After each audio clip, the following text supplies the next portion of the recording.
Padre, y del Hijo, y del Espíritu Santo. Amén. Nos ponemos de rodillas. Oh Padre eterno, os ofrezco, a través de la Inmaculada Virgen María, la preciosísima sangre de vuestro amado Hijo, para la conversión de la jerarquía de la Santa Iglesia. Arrodillándome a tus sacratísimos pies, te venero, Gran Reina del Cielo, con la más profunda reverencia, y confieso que eres la hija de Dios Padre, la madre del Verbo Divino y la esposa del Espíritu Santo. Eres llena de gracia, virtud y dones celestiales. Eres el templo más puro de la Santísima Trinidad. Tú eres la tesorera y dispensadora de las misericordias de Dios. Tu corazón puro está lleno hasta rebosar de caridad, dulzura y ternura por nosotros pobres pecadores. Por lo tanto, con segura confianza me presento ante ti, nuestra Madre amantísima. Te ruego que vuelvas tus ojos puros hacia mí, hacia todos mis seres queridos, y especialmente hacia la Santa Iglesia, que sufre asalto tras asalto por parte de un obispo traidor vestido de blanco. Considere la cruel guerra librada por el mundo, la carne y el diablo contra nuestras almas y contra la Santa Iglesia. Mira cuántos perecen en la contienda. El dragón, la serpiente antigua, que es el diablo y Satanás, como un torrente inmundo, sigue vertiendo en la jerarquía de la Iglesia el veneno de su malicia, el espíritu de mentira, impiedad, herejía, blasfemia e impureza. Tantos falsos pastores, hombres de iniquidad, han llenado hasta rebosar de hiel y ajenjo la Iglesia, que es la esposa del Cordero sin mancha. Bergoglio ha puesto manos malvadas sobre su tesoro más sagrado. Recuerda, Madre tierna, que somos tus hijos, comprados por la preciosísima sangre de tu Hijo unigénito. Dígnate orar sin cesar por nosotros a la Santísima Trinidad, para que podamos recibir la gracia de ser siempre victoriosos sobre el diablo, el mundo y todas nuestras perversas pasiones. La gracia por la cual los justos puedan santificarse cada vez más, los pecadores puedan convertirse, la jerarquía actual sea purificada de tanta depravación y corrupción, las herejías destruidas, los incrédulos iluminados y los judíos llevados a la luz de la fe. Pide para nosotros, Madre querida, esta gracia de la bondad infinita del Dios Altísimo y de los méritos de tu Santísimo Hijo. Tú que estás llena de gracia, derrama esta gracia sobre nosotros, tus hijos afligidos, por el ansioso cuidado con que esperaste a tu Santísimo Hijo, el amor con que lo apreciaste, las lágrimas que derramaste y los dolores que padeciste durante su pasión. Amén. Dios te salve María, llena eres de gracia, el Señor es contigo. Bendita eres entre todas las mujeres y bendito es el fruto de tu vientre, Jesús. Santa María, Madre de Dios, ruega por nosotros los pecadores, ahora y en la hora de nuestra muerte. Amén. Comienzo esta mañana implorando que Diosito tenga misericordia de todos nosotros, pobres pecadores, porque verdaderamente comienza un periodo en la Iglesia que va a ser difícil. Con el documento que Francisco publicó antier, el 16 de julio, realmente nos ha puesto a todos, a los católicos fieles, entre la espada y la pared.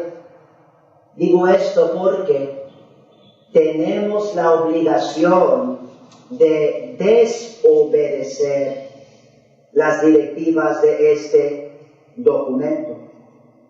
Si vamos a ser fieles a Dios, a nuestro Señor Jesucristo, a la Santa Iglesia Católica y a su tradición litúrgica, que también es de tradición apostólica, no podemos seguir las directivas que se acaban de publicar.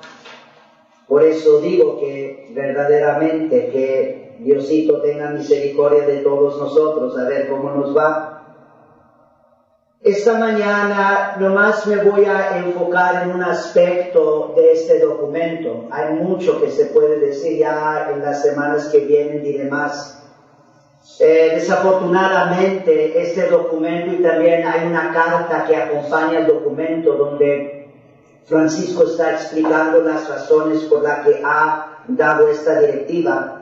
Estos dos documentos realmente suena bonito, pero están llenos de errores, falsedades, medias verdades, inexactitudes e hipocresía. Como les digo, ahorita no puedo tocar todos estos temas, nomás me voy a enfocar en un tema principal, porque pienso que, por lo menos al comenzar, es el más importante, y tiene que ver con los límites de la autoridad del Papa y de los obispos. Es muy importante que nosotros como católicos entendamos que el Papa y los obispos no son Dios y no son más grandes que Cristo, no son más grandes que la fe católica, no son más grandes que los sacramentos católicos. Son servidores de la fe católica, servidores de los sacramentos. Nomás para darles el resumen muy rápido, este documento que se publicó hace 2 días se llama Traditionis Custodes, custodios de la tradición, y es acompañada, como les dije, por una carta que está dirigida a los obispos, a todos los obispos del mundo. Básicamente el objetivo de estos documentos es de suprimir la misa tradicional en latín y mirar hacia la meta de forzar a todos los fieles de únicamente asistir a la misa nueva. Esto verdaderamente, esto no tiene nada que ver con ideas personales o preferencias personales. Yo prefiero esta misa, tú prefieres esta otra misa. Estos documentos son un ataque gravísimo contra Jesucristo, contra su sacrificio en la cruz y contra su preciosísima sangre. Digo también contra su preciosísima sangre porque estamos en el mes de la preciosísima sangre. Y por básicamente 20 siglos, lo que más ha dado testimonio a la grandeza y la gloria y el poder de la preciosísima sangre, pues la misa católica. Basta uno mirar, por ejemplo, en todos los templos maravillosos en Europa, incluso también muchos en México. Estamos hablando de los templos católicos antiguos, que realmente son impresionantes, bellísimos. Todos esos templos son testimonio de la gloria, del poder, de los méritos infinitos de la preciosísima sangre y de la Santa Misa. Y cuando digo de la Santa Misa, estamos hablando del rito romano, la misa tradicional en latín, que es de origen apostólico. Nadie en esta tierra tiene poder o autoridad ni para cambiarla radicalmente, mucho menos para suprimirla y tratar de eliminarla. Siempre recordemos el que más quiere eliminar la fe, el que más quiere atacar a nuestro Señor Jesucristo, el que más desea atacar la misa católica, es Satanás. Estos documentos, yo diría, básicamente son el beso de Judas Iscariote. Si uno se pone a leerlos y no sabe mucho, suena bonito. El Papa, no estoy haciendo esto porque busco la unidad de la Iglesia. La concordia y unidad en la Iglesia. Yo me pregunto, ¿concordia y unidad en la Iglesia? Ya tenemos 8 años en este pontificado donde hay teólogo tras teólogo liberal, tantos también prelados infieles que están promoviendo división porque están promoviendo herejías, están promoviendo la agenda homosexual. Y Francisco no hace nada. Y ahora de repente anda él buscando la concordia y la unidad de la Iglesia. Bueno, me enfoco aquí en el tema principal. Nomás rapidito les quiero conectar esto con la epístola de hoy, 8º domingo después de Pentecostés. Si recuerdan, hace aproximadamente 6 semanas yo les presenté 2 reglas fundamentales para poder mejor obedecer las inspiraciones y los impulsos del Espíritu Santo. Y lo que les dije, tenemos que siempre hacer el mejor esfuerzo posible para ser fieles a la doctrina católica, porque el Espíritu Santo es el Espíritu de verdad, y también fieles al culto católico, porque el Espíritu Santo es el Espíritu de oración. Es lo que escuchamos en la lectura de hoy, la epístola de hoy, Romanos capítulo 8. Donde San Pablo está afirmando, es el Espíritu Santo el que clama en nuestro interior. El culto católico, la misa tradicional, la doctrina católica, estas son las obras grandes del Espíritu Santo que se han desarrollado a lo largo de los siglos, especialmente en los primeros siglos. Y por eso también, pues, siempre tenemos que ser fieles a la doctrina católica y al culto católico. Esta es la obra del Espíritu Santo. Ahora, es muy interesante porque este documento que acaba de publicar Francisco, el nombre es Traditionis Custodes. Comienza diciendo que los custodios de la tradición son los obispos en comunión con el Papa. Pues eso es muy cierto. Pero es increíble de cómo todo el documento no tiene que ver con custodiar la tradición, sino eliminar la tradición. Recuerden nomás este comienzo del documento, porque es cierto. El Papa y los obispos son custodios de la tradición, son custodios de la fe. Ellos tienen que proteger, vigilar y transmitir con fidelidad lo que nos viene de nuestro Señor Jesucristo y los apóstoles. Eso es la fe católica. Es lo que es la tradición. Nuestro Señor Jesucristo nos ha dejado la verdad, lo que es el depósito de la fe. Y precisamente por eso Él da su autoridad al Papa y los obispos, para que sean custodios de la verdad católica, del culto católico.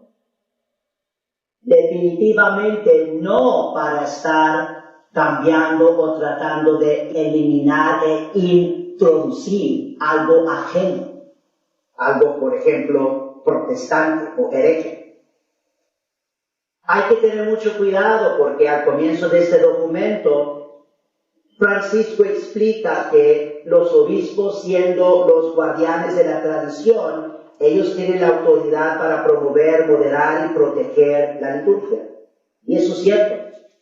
Pero entonces él toma un paso que absolutamente no se puede tomar, dando a entender que porque tienen esta autoridad, que eso significa que también tienen autoridad para cambiar radicalmente y eliminar el culto católico.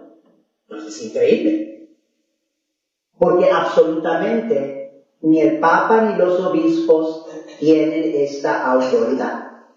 Es muy importante que entendamos esto, porque lo que va a pasar es muy probable. Yo les iré explicando en las semanas entrantes, pero yo pienso que es muy probable que ahora el obispo, nuestro obispo, apoyado con estos documentos, ya me va a imponer todo tipo de penalidades y básicamente probablemente decir que ya no puedo ejercer como sacerdote, el sacerdocio, no puedo hacer nada, y que los fieles si vienen a la misa que estoy dando que están en pecado mortal, yo no sé qué tantas cosas van a empezar a decir él, quizás otros.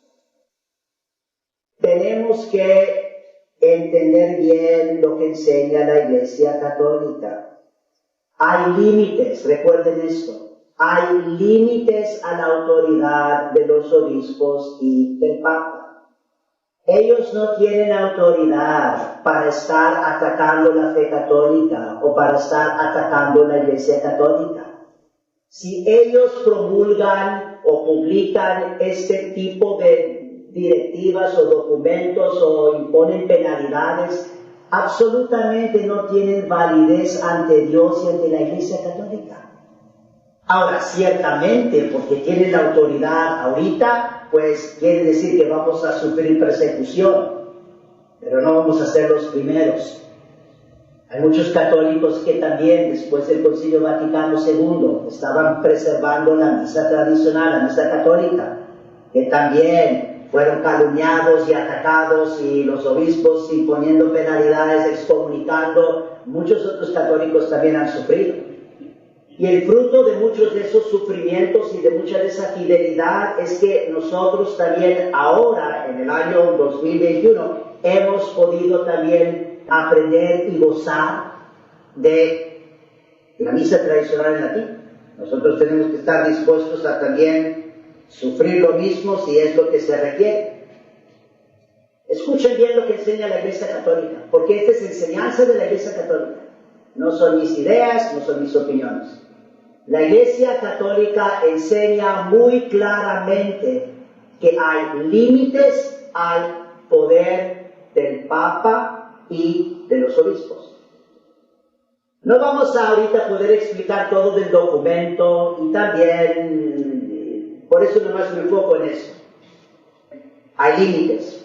Cito el Concilio Vaticano I, su constitución dogmática sobre la Iglesia de Cristo, donde estaba dando la enseñanza dogmática de la Iglesia Católica sobre la autoridad del Papa. Cita: nuestros predecesores, ahí está hablando el Papa Pío IX, está hablando de los papas.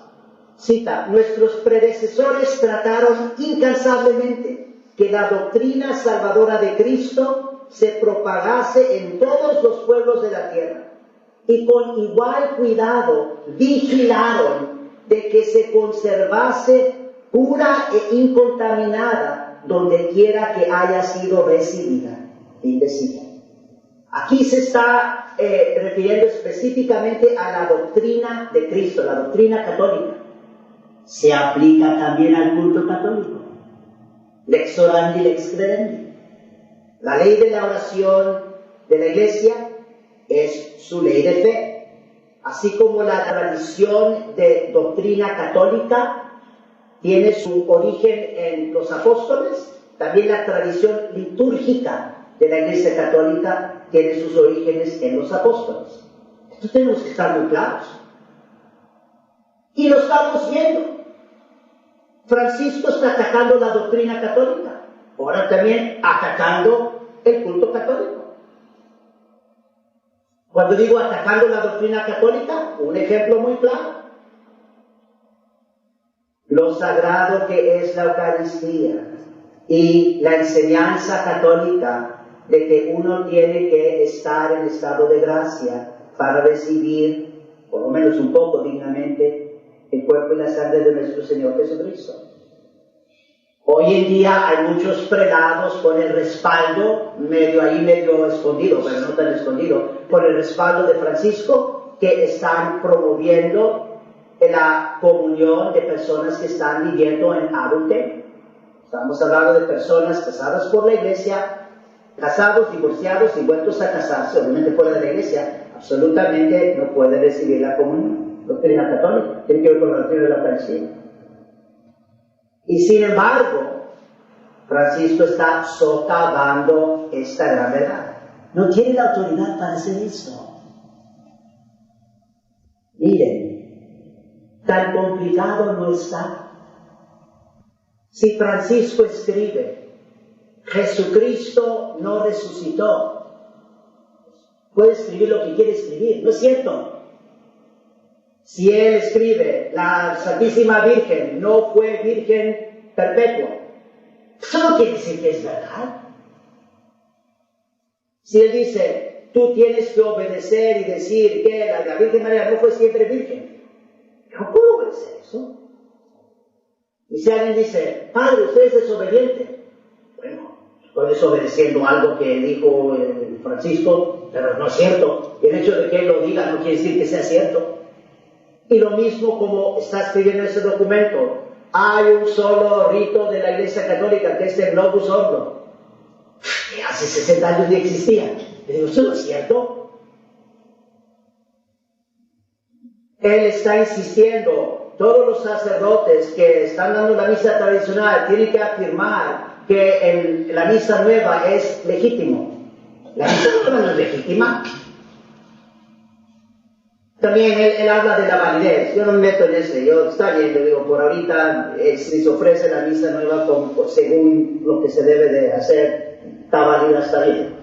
Pero nunca podemos afirmar que es legítima, porque eso quiere decir que estamos diciendo que es legítimo que Papa Pablo VI cambió radicalmente la misa católica y se inventó algo nuevo. Él no tiene esa autoridad. Y lo afirma el Concilio Vaticano. Deje darles la otra cita aquí. Citando el Concilio Vaticano I. Cita. Así el Espíritu Santo fue prometido a los sucesores de Pedro, no de manera que ellos pudieran, por revelación suya, dar a conocer alguna nueva doctrina, alguna nueva liturgia, alguna nueva misa, sino que por asistencia suya ellos pudieran guardar santamente. Aquí se está explicando la autoridad del Papa. Tienen el Espíritu Santo para guardar santamente y exponer fielmente la revelación transmitida por los apóstoles.